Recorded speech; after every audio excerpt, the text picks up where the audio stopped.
তাহলে 7ই জুনের পরে আমাদের হাইকোর্ট বিভাগে নতুন আইনকে চ্যালেঞ্জ করে যে রিট পিটিশন করা হয়েছে এটি শুনানির জন্য গ্রহণ করা হবে। আজকে রাষ্ট্রপক্ষকে এবং অ্যাটর্নি জেনারেল অফিসকে এই মেসেজ দিতে বলেছেন। একই সাথে এটাও বলেছেন যে বিজ্ঞ অ্যাটর্নি জেনারেল ওই দিন আদালতে হাজির হয়ে মৌখিকভাবে যে অ্যাসুরেন্স দিয়েছিলেন, আদালত বলেছিলেন যে এটি তাদের ডিজায়ার যেন এই সময়ের ভিতরে সচিবালয়কে কোনোভাবেই ডেস্ট্রয় করা না হয়। কিন্তু আদালতের সে ডিজায়ার তারা শোনেননি, আপিলও ফাইল করেননি। এই ধরনের আচরণ সিরিয়াসলি কন্টেম্পচুয়াস।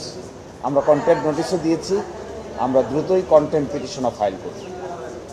আমরা মনে করি বিচার বিভাগের সঙ্গে এই ধরনের আচরণ করাটা শুধু দেশের জন্য ক্ষতি না, দেশের ভাবমূর্তি বিদেশেও ক্ষতিগ্রস্ত হচ্ছে।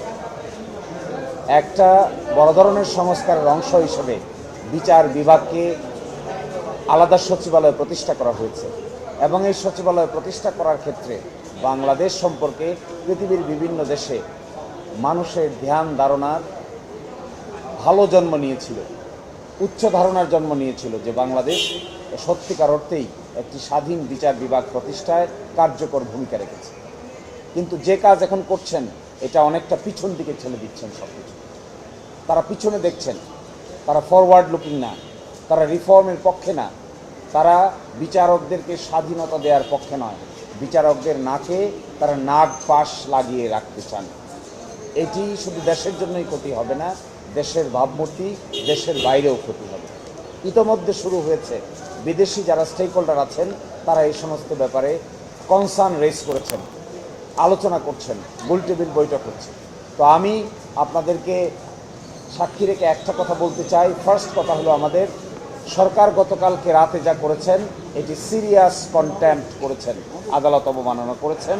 এখনও হাইকোর্ট ডিভিশনের ডাইরেকশনটা বহাল আছে। সেকেন্ড হলো, যে রিট পিটিশনটি পেন্ডিং আছে 5ই জুনের পরে এটি শুনানির জন্য আসবে। থার্ড হলো, আদালত হাইকোর্ট বিভাগ বিজ্ঞ অ্যাটর্নি জেনারেলকে যে পায়াস উইশের কথা বলেছিলেন সেই উইশের প্রতি তারা বিন্দু পরিমাণ শ্রদ্ধা দেখান নাই। আর চতুর্থত হলো, এই কাজ করে বাংলাদেশের ভাবমূর্তি দেশ এবং দেশের বাইরে ক্ষতিগ্রস্ত করা হচ্ছে। আমরা বিশ্বাস করব যারা তারা এগুলো থেকে বিরত থাকবেন। আমরা আগামীকালকেই একটি কন্টেম্প পিটিশন দায়ের করব এই ব্যাপারে। আজকে আমরা কোর্টে মেনশন করেছি রিট পিটিশনটা পেন্ডিং আছে my lord justice Sohel Ahmed এর ডিভিশন বেঞ্চে, আহমেদ সোহেলের ডিভিশন বেঞ্চে, এবং সেখানে ওল্ড 23 নম্বর কোর্ট, সেখানে আমরা মেনশন করে এই প্রজ্ঞাপনটাও দেখিয়েছি এবং আমাদের কনসার্নের কথা বলেছি। আদালত সারপ্রাইজ হয়ে বারবার ডেপুটি অ্যাটর্নি জেনারেলকে বলেছেন যে আপনারা আমাদের সামনে কোর্টে এসে বলেছেন, কোর্টের ডিজায়ারটা সেদিন আপনারা রিসিভ করেছেন, বিজ্ঞ অ্যাটর্নি জেনারেল নিজে হাজির ছিল, তাহলে এই সমস্ত কাজ কেন করছেন? সকলে মিলে তো এটা ইমপ্রুভ করার কথা, কিন্তু আপনারা তো এটা পিছন দিকে হাঁটছেন।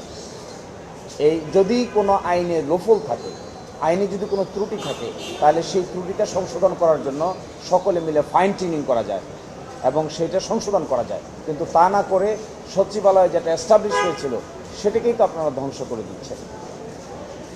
অ্যাটর্নি জেনারেলের অফিসের ডেপুটি অ্যাটর্নি জেনারেল বলেছেন এই বিষয়ে তিনি আজকেই বিজ্ঞ অ্যাটর্নি জেনারেলকে জানাবেন এবং সরকারের কনসার্ন বিভাগকে তিনি কমিউনিকেট করবেন।